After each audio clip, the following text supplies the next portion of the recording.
At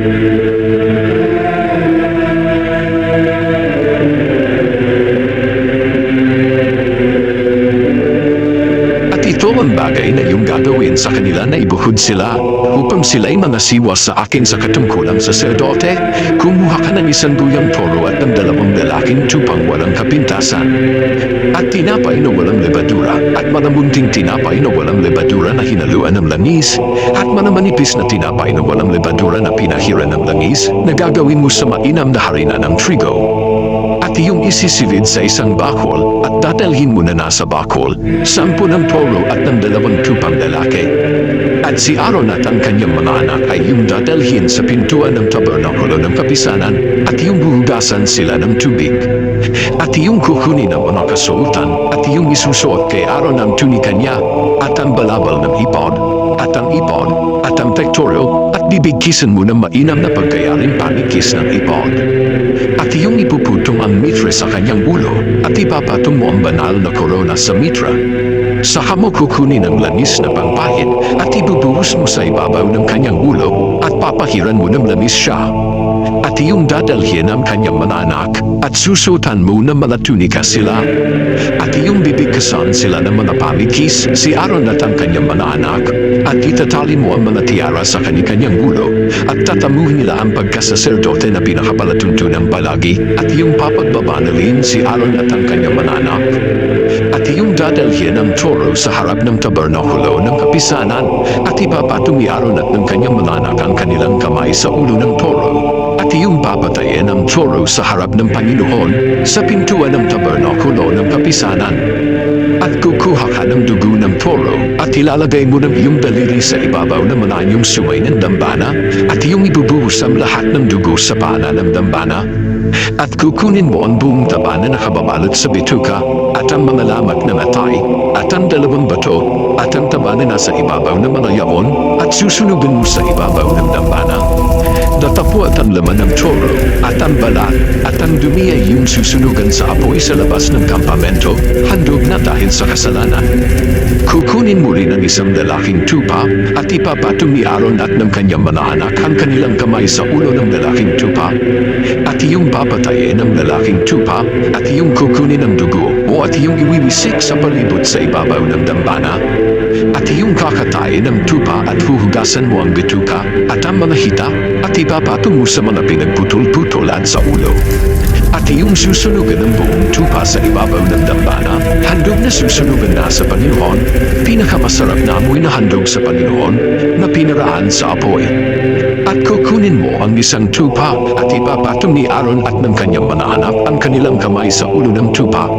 Saka mo papatayin ang tupa at kukunin mo ang dugo at ilalagay mo sa pinggol ng kanang taina ni Aaron at sa pinggol ng kanang taina ng kanyang mga anak at sa hinalaki ng kanilang kanang kamay at sa hinalaki ng kanilang kanang paa at iwiwisik mo ang dugong labi sa ibabaw ng dambana sa palibot. At kukuha ka ng dugo na nasa ibabaw ng dambana at ng langis na pangpahid at iwiwisik mo kay Aaron at sa kanyang mga suot at sa kanyang mga anak na kasama niya at ikapapaging banal niya at ng kanyang mga suot at ng kanyang mga anak at ng mga suot ng kanyang mga anak na kasama niya.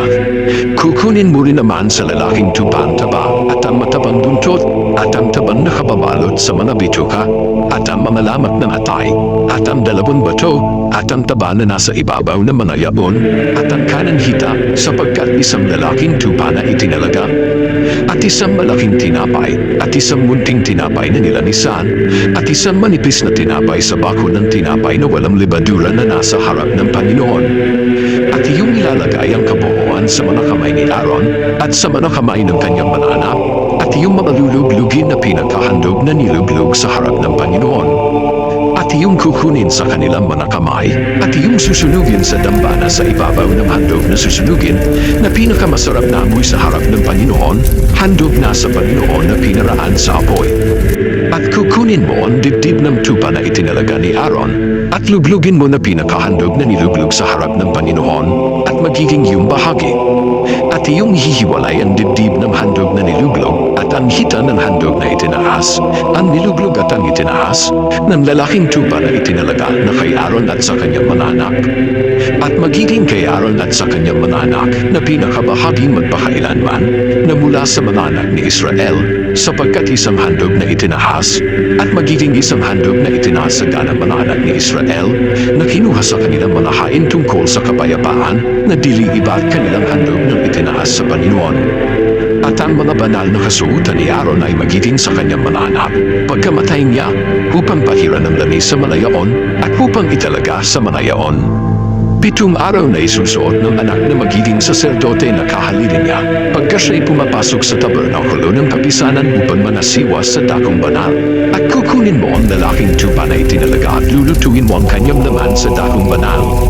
At kakanin ni Aaron at ng kanyang mga anak ang laman ng tupa, at ang tinapay na nasa bakol sa pintuan ng tabernakulo ng kapisanan. At kanilang kakanin ang mga bagay na yaon, na ipinamtubos ng sala, upang italaga at pakabanalan sila, datapwat hindi kakain yaon ang sinamang taga-ibang lupa, sapagkat mga bagay na banal. At kung may lumabi sa laman na itinalaga, o sa tinapay, hanggang sa kinaumagahan, ay iyong susunugin sa apoy ang labis, hindi kakanin, sapagkat iyao'y banal. At ganito mo gagawin kay Aaron, at sa kanyang mga anak, ayon sa lahat na aking iniutos sa iyo, 7 araw na iyong itatalaga sila. At araw-araw ay maghahandog ka ng toro na pinakahandog, dahil sa kasalanan na pinakapangtubos, at iyong lilinisin ang dambana pagka iyong ipinanggagawa ng katubusan yaon, at iyong papahiran ng langis upang pakabanalin.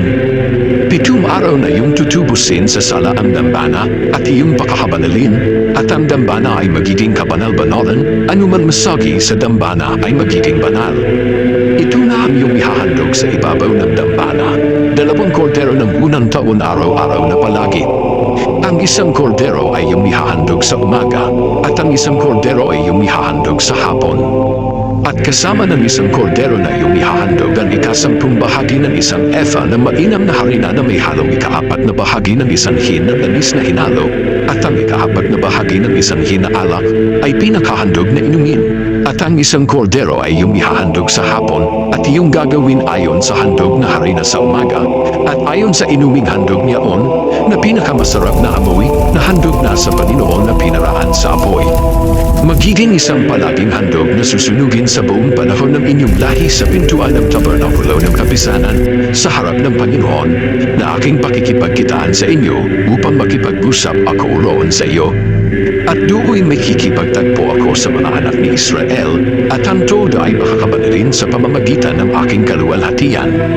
At aking pakakabanalin ang tabernakulo ng kapisanan, at ang dambana, si Aaron man at ang kanyang mga anak ay aking papagbabanalin upang manasiwa sa akin sa katungkulang saserdote.